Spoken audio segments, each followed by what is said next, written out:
The NBA Finals hasn't even started yet, and rumors are already starting to build up in regards to trade rumors of what can happen, mainly surrounding the Oklahoma City Thunder. As the Thunder sit in an interesting place this offseason where their salary cap has ballooned up so much, they can have to trade players just to be able to keep their core together. So a player like Aaron Wiggins, who could reportedly be on the move, we're going to talk about a number of teams that could be interested in Aaron Wiggins, and with Chet Holmgren's name coming up on top of the OKC Thunder, possibly trying to make a trade into the lottery to get Cam Boozer, we're going to talk about the chances of that happening. Plus, the Lakers and the Clippers both looking at an upside swing for a big, and rumors going around that they could both target Jarrett Allen in the offseason as well. We're going to talk about all these trade rumors and more right after this. Welcome to the number one place for your daily basketball news and analysis, NBA Central.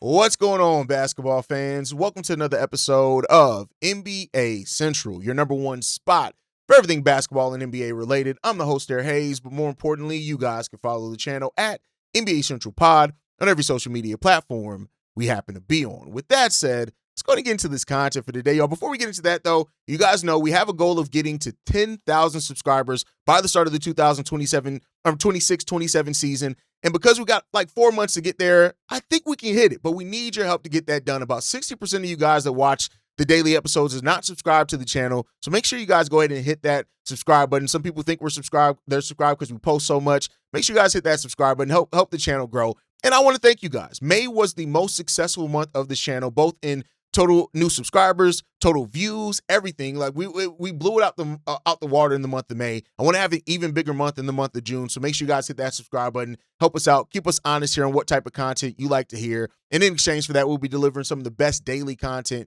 you can find on the NBA around YouTube. With that said, let's go ahead and jump into it. So, like I said at the top, the Oklahoma City Thunder are a team that are in a lot of trade speculation, mainly because of what they've built with this roster and the tax bill that they have, right? The Oklahoma City Thunder have an over $200 million salary on their roster, and they sit at over $28 million above the second tax apron without making any moves. And so there's a number of moves that they can get to get under that. Of course, opting out of Isaiah Hartenstein's contract, Lou Dort's contract, they have a Cason Wallace extension that they need to make a decision on. But then there are other players that they can also look to move. And one of those players that have started garnering some from some conversation around if they can move him is Aaron Wiggins. Now, Aaron Wiggins is a player that at 6'5", 190 pounds, 27 years old, he'll turn 28 in December, is a player that we already know is a two-way player, right? And the depth that the OKC Thunder have had, it's always going to lead questions on how much could these guys do if they are put in a different situation. And Aaron Wiggins is one of those guys, right? Like you saw, for example, this last season with Nickeil Alexander-Walker in the Atlanta Hawks, was able to score over 20 points per game by maintaining his defense. And I don't think many people thought Nickeil Alexander-Walker was the type of player that was going to average over 20 points per game. I'm not saying that's necessarily going to be Aaron Wiggins. I mean, when you look at it, 9 points per game last year on only 8 shots per game. He shot the ball 43% from the field and 35% from three. The year prior was his best statistical year, where he started 26 out of 76 games played. He averaged 9.6 shots and 12 points off those shots. He also averaged 4 rebounds, 2 assists per game, basically almost a steal per game as well. And, those 12 points, that's where you can look at. Aaron Wiggins is a legit player that has the potential of averaging maybe 15 points and really good defense on a team that he's able to play maybe 25 to 30 minutes on. And that's where it can get enticing for teams to possibly get to be in on him and take a bite on that and see what they can give. Now, with his contract not being huge, right? He doesn't have the huge ballooned out contract some of these other guys. He has a $9.2 million contract in 26-27 that then goes down to 8.3 in both 27-28 and 28-29 with a player option in that, a team option in that last year. And so that type of salary cap structure would make him very enticing to teams around the league, right? So when you look at it, the question that comes down here is that should the OKC Thunder trade Aaron Wiggins to clear salary, maybe even pick up another future pick from a team that is ready to win now, right? We'll talk about some of the teams that could be interested in him. But when you look at OKC Thunder, and for those that don't know, if you're new to the channel, I talk about both sides of every conversation. I'll make a point, I'll make a counterpoint. It keeps me honest as a solo content creator to be able to cover the gamut of these conversations, right? So the point that you want to make on why they could look to trade Aaron Wiggins, they just have too many high-level rotation players. Like, they have rotation players out the wazoo. They have so many of them. And Aaron Wiggins' contract makes him a very attractive trade piece for other teams to try to bite in on because of what he's already shown with the OKC Thunder, right? But at the same time of that, the counterpoint to that is depth is what made the OKC Thunder so dangerous, right? The different waves of players they can throw at you, the different looks that they can adjust to, all the different things. It's like a true bullpen with the OKC Thunder. They can go into that bullpen and pull out whatever they need for that specific matchup. And trading good players just to manage the cap can end up backfiring on you real quick in the NBA, right? And so this is where contenders awfully get tested, is because you do not just build talent overall, and sometimes you have to decide whether you're going to continue building the talent that you have there or which talent survives keeping a championship window open. And to do that, we're talking about the financial part of that with this now. And so when you look at teams, the first question that the Thunder would have to ask themselves, do they feel Aaron Wiggins is expendable, right? And with wanting to keep Case and Wallace and all that type of stuff, they may lead you there. Or you may opt out of Lou Dort and boom, Case and Wallace is there ready, right? But you have to look at teams that are ready and willing to give Case and Wallace a huge role. And that's what gets us into the teams that could be interested in Case and Wallace. The first team that I think could be is the Philadelphia 76ers. Now, who would have known a team that gave up Jared McCain without getting much back would need more wing depth? I think when you look at the Quentin Grimes conversation, if he comes back or not, you do have Paul George, who still had a pretty solid season when he was on the basketball court for them last year. But at the same time, Aaron Wiggins could be the heir apparent in that could fit with Tyrese Maxey and VJ Edgecombe long-term and stuff like that. So you have those questions to ask there. Aaron Wiggins' defensive upside and how he raises the ceiling of a team defensively is ultimately why this conversation could get so interesting in regards to that, right? And so that's what you have to look at for in this one. I think the Philadelphia 76ers are definitely a team that could be interested in getting Aaron Wiggins in the building for them as they continue to try to build this thing on out based off where they were last year. The Utah Jazz could become another interesting team as well. The Jazz are a team that it seems like they are no longer betting on tanking. They're finally ready after what they make their draft pick this year. They're ready to move on, right? I think when you look at as well, the core that they have down there, and Jaren Jackson Jr., Walker Kessler, Larry Markin, and Keontae George, Ace Bailey, right? They have a number of talent down there. A guy like Aaron Wiggins would instantly add not only a player that's been on a championship team that knows how to play off players as well, doesn't need the ball a lot to be effective on either side of the ball either. And with the stacked Western Conference, the Jazz can definitely use that, but we don't exactly know. Like, the Jazz have so much young players there. You know, Cody Williams is still down there, who's the brother of Jalen Williams. Like, we don't know what they're going to do there, right? But then you have the team that I definitely think, if they keep Kawhi, could be very interested in the services of Aaron Wiggins, and that is the Los Angeles Clippers.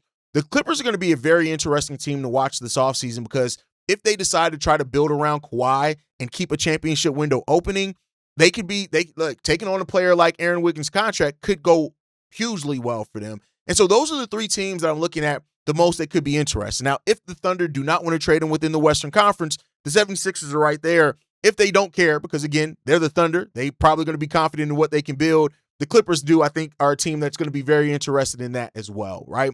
Now, this is kind of all built around as well. While we're talking about the Thunder and what they're trying to do, there's a legit conversation going around on the Thunder trying to move up and getting Cam Boozer in this draft, which would be adding a hell of a talent in this one. And this one comes from Brett Siegel, who lays out exactly what the Thunder could try to do here. He says this: two executives who spoke with Clutch Points envisioned Presti attempting to use both picks along with other assets to try to trade up into the lottery, possibly as high as the top 4, and pursue Cam Boozer.